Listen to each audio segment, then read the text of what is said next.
163 hospitals, how many are actually owned outright by HCA, and how many are joint venture or partnership?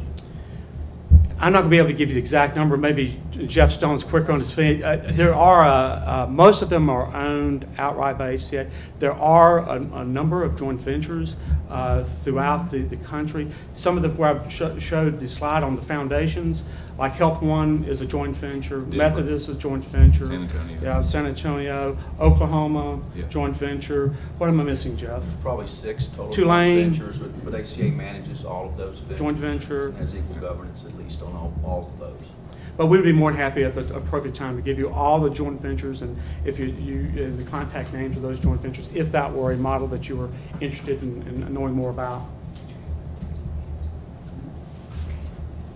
Okay, well, we have a request that you use the handheld microphone when you're responding to a question. Sure.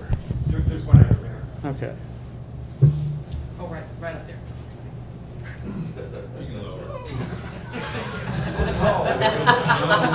He should have gotten the mic.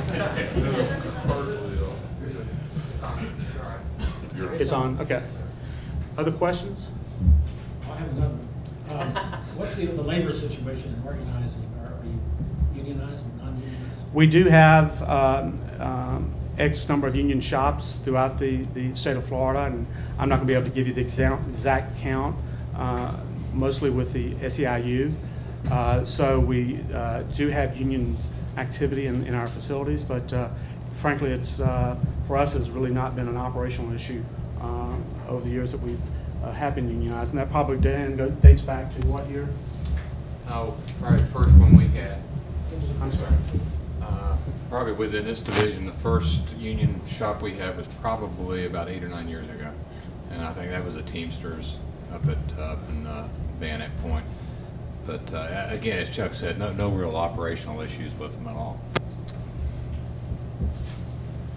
Other questions? I've got one.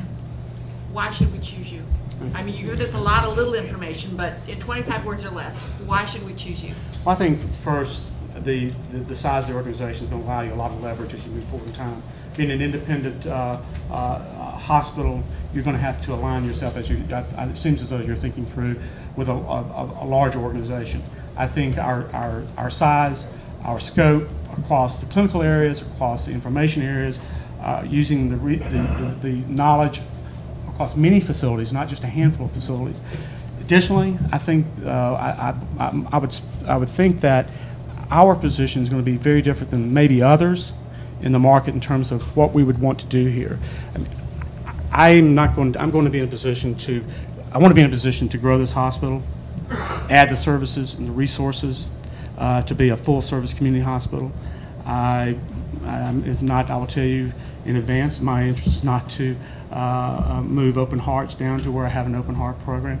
I want to provide the infrastructure and the resources for us to be as the most significant community provider that we can of health care, as opposed to being a sister hospital to one of my facilities down south or south and east. So that would be a differentiator.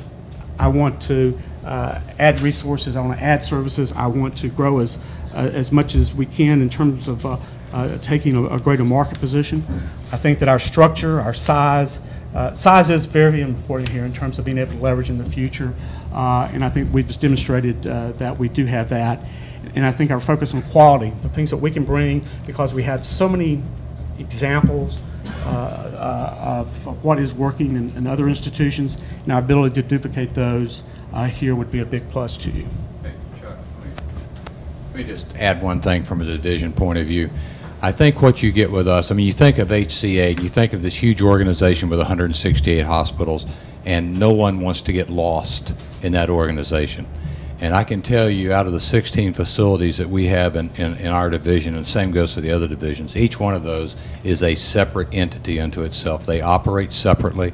And you've got the overall processes that we can implement. There are a lot of things that we do together, but these are individual hospitals whose business plans are set locally by the board and the medical staff. And like Chuck says, our goal is to grow each hospital. Okay, so you're not going to get lost, because you select HCA. you actually will probably be more of a standalone entity than you would with some of the smaller systems. Other questions? Yes. What would you see bringing to us in the very near future if we were to have a relationship with you? In terms of services, expanding our services? Well, first of all, I want to sit down with the management team and understand with what their aspirations are with the board and with the medical staff. But clearly, there's a number of opportunities that you have. You've acquired land. What are we going to do in terms of better positioning this facility on the land that was acquired some years ago? In terms of the obstetrics, how are we going to be a better position ourselves longer term in obstetrics? In terms of moving the intensity of care up the spectrum.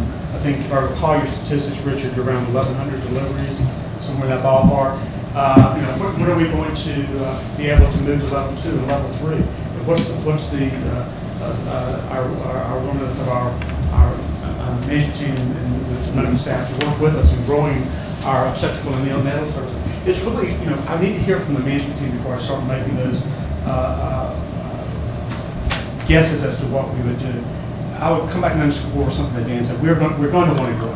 We're going to want to take a bigger step. We do not have a market, a hospital, obviously, in this part of the market. So our position is going to be one that expects us to invest capital here, invest resources, and grow the services that make sense to those who are frankly more familiar with the market than definitely myself or Dan would be.